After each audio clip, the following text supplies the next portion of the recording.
Dear students, today we are going to discuss the next loop, that is the while loop.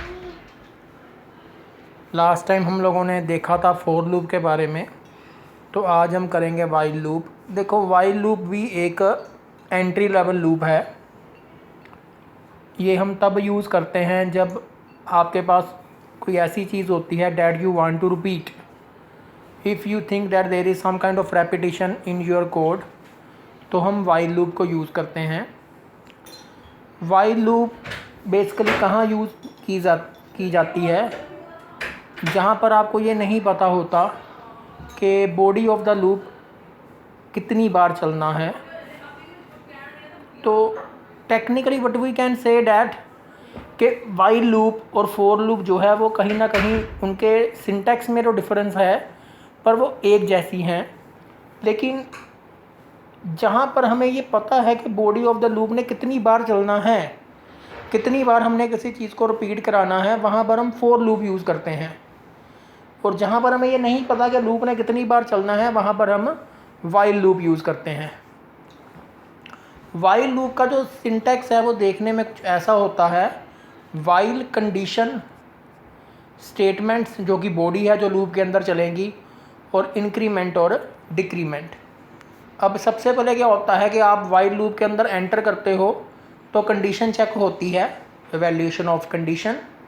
अगर condition true है तो loop के अंदर जो ये स्टेटमेंट्स हैं ये एग्जीक्यूट होती हैं, including increment and decrement function, और उसके बाद दोबारा कंडीशन चेक होती है। अगर ये कंडीशन ट्रू है तो फिर लूप की जो बॉडी है वो एग्जीक्यूट होती है, और ये प्रोसेस तब तक चलता रहता है जब तक आपका जो लूप है वो उसकी जो कंडीशन है वो फॉल्स नहीं हो जाती। जैसे ही उसकी कंडीशन फॉल्स होती है हम लूप की बॉडी से बाहर चले जाते हैं। तो दिस मीन टू से कि वाइल एक ऐसी स्टेटमेंट है जिसमें body of the loop bar bar execute होगा जब तक कंडीशन ट्रू है।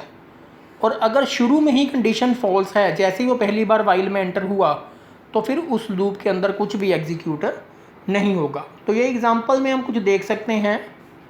ये प्रोग्राम है, program to print the odd numbers between 1 to 15 के 1 से लेके 15 के बीच में जो ओड नंबर हैं वो आप प्रिंट करो।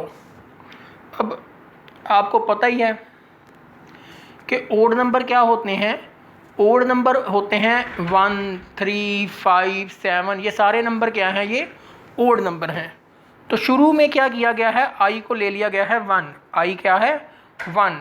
वाइल ये 1 गलत लिखा हुआ है, यहाँ पर आएगा i. While i less than equal to 15, जब तक आई जो है वो छोटा है या इक्वल है 15 के, तो लूप चलाए। अब आई क्या है? ये 1 नहीं है, ये क्या है? आई। आई क्या है? 1। तो 1 15 से छोटा है, कंडीशन ट्रू है, तो प्रिंट एफ क्या करेगा? 1 को प्रिंट कर देगा। उसके बाद i is equal to i plus 3, 1 + 2, i is equal to i plus 2, तो 1 + 2 आई क्या बन जाएगा? 3।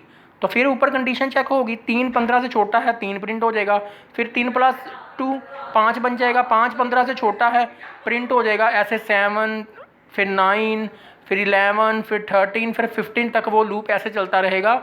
और स्क्रीन पर आपको 1, 3, 5, 7, 9, 11, 13 और 15 जो है वो शो हो जाएंगे। लेकिन जैसे ही अगली बार ये चलेगा तो आई क्या है? 15। 15 + 2 आई क्या हो गया? 17। तो कंडीशन ऊपर जाएगी, क्या 17 छोटा या इक्वल है 15 के? कंडीशन गलत है, तो हम वाइल के लूप से बाहर आ जाएंगे और स्क्रीन पर आपको ये वाली जो आउटपुट है ओड नंबर 15 तक जो है वो शो हो जाएंगे। तो what we can say that कि जो वाइल लूप है ये एक लूपिंग स्टेटमेंट है। When you want to repeat something for a number of time, वहाँ पर हम वाइल लूप यूज़ कर सकते हैं। जब आपको ये पता है कि जो आपका जो लूप कितनी बार चलना है, उसमें हम नॉर्मली वाइल को यूज़ करते हैं। और अगर फॉर के साथ इसका सिंटैक्स में डिफरेंस देखा जाए तो फॉर के बीच में एक इंक्रीमेंट है, कंडीशन है, और एक फॉर के बीच में इनिशियलाइजेशन है, कंडीशन है, और इंक्रीमेंट या डिक्रीमेंट फंक्शन है। लेकिन वाइल में भी ये तीनों ही हैं, पर वो एक स्टेटमेंट में नहीं है।